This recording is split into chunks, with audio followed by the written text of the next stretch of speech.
Hello, my beautiful boy. Well, I'm going to start on the first book that you picked out, Diary of an 8-Bit Warrior. Runt, the villager who wants to be a warrior like Steve. Okay, so Diary of an 8-Bit Warrior.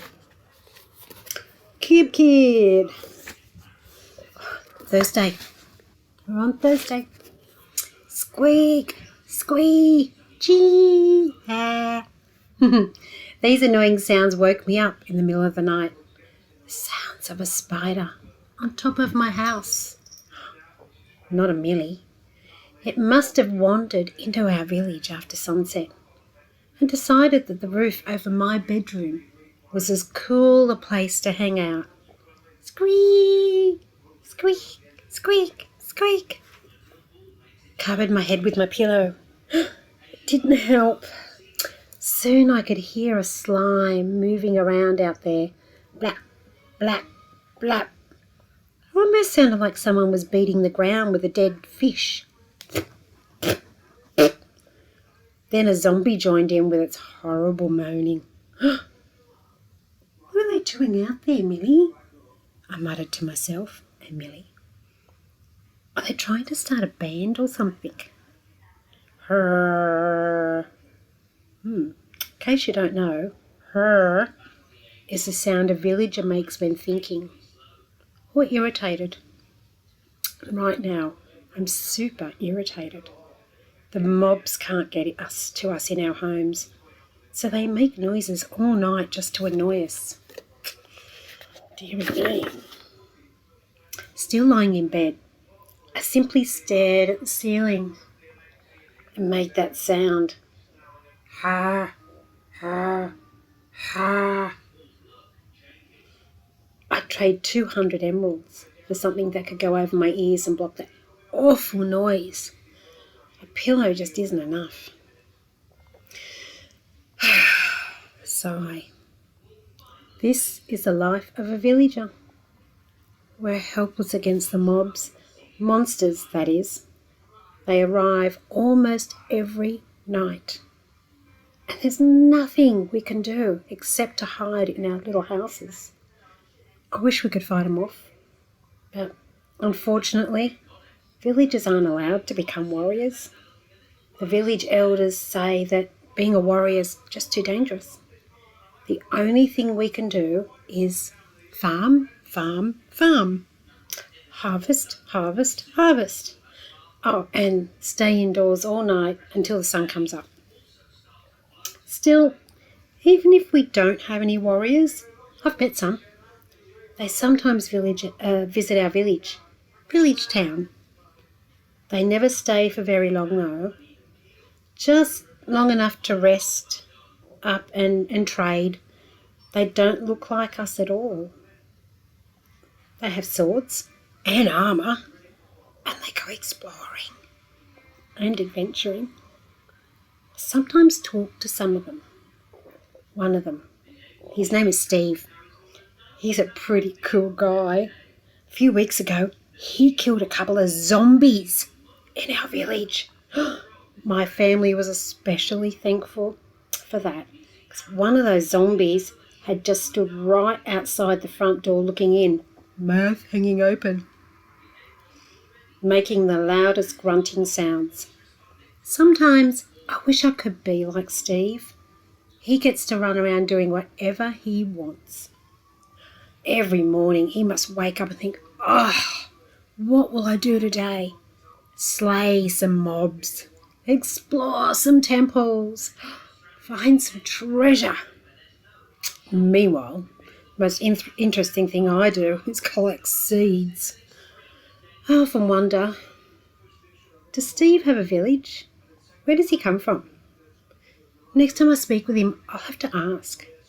Anyway, if I actually defeated a mob someday, none of the other kids could call me a noob anymore. According to most of them, I'm just a noob worthy of my name, Runt. As you can imagine, I get a lot of grief over this name, especially from Max. He's so annoying. He always says I'm useless. No good. He wants to be a librarian, and he thinks he knows everything because he's read nearly every book in Village Town. That really doesn't mean much at all, though, because a lot of the books in our village totally stink. I mean, most of Max's so-called worldly knowledge comes from a series titled The Adventures of Cow the Cow. Whatever. If I ever become a warrior, he'll be saluting me.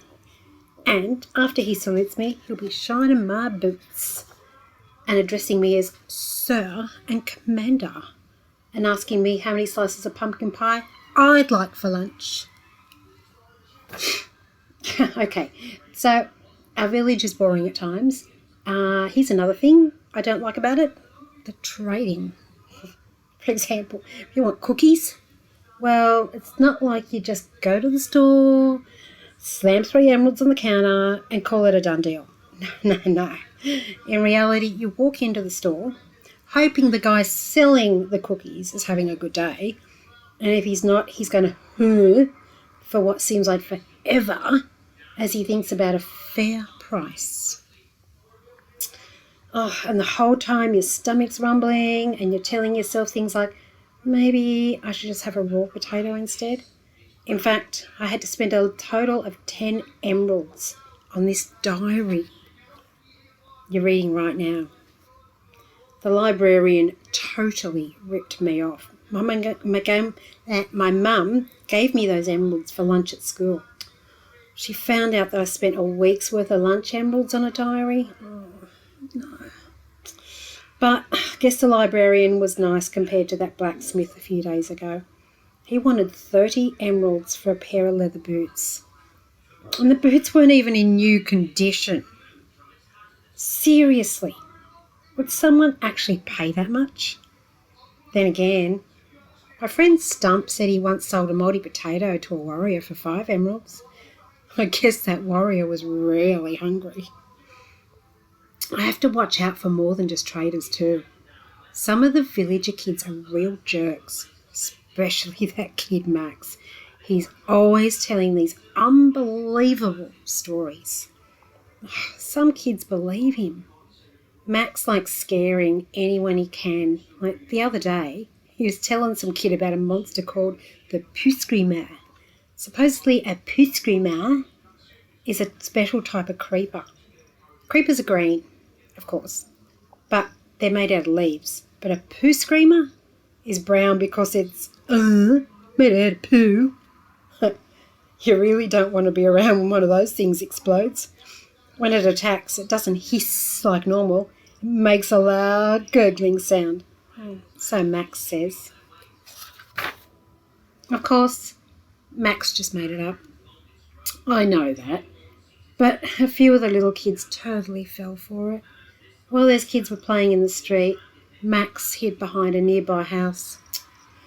Then he made a poo screamer sound, like the poo screamer supposedly makes. It terrified some of those kids, and from what I heard, they wouldn't go near a bathroom for days after. I didn't want the poo screamer to get them. Yeah, welcome to my life. Irritating mobs, greedy librarians, and Max. See you for the next chapter, buddy.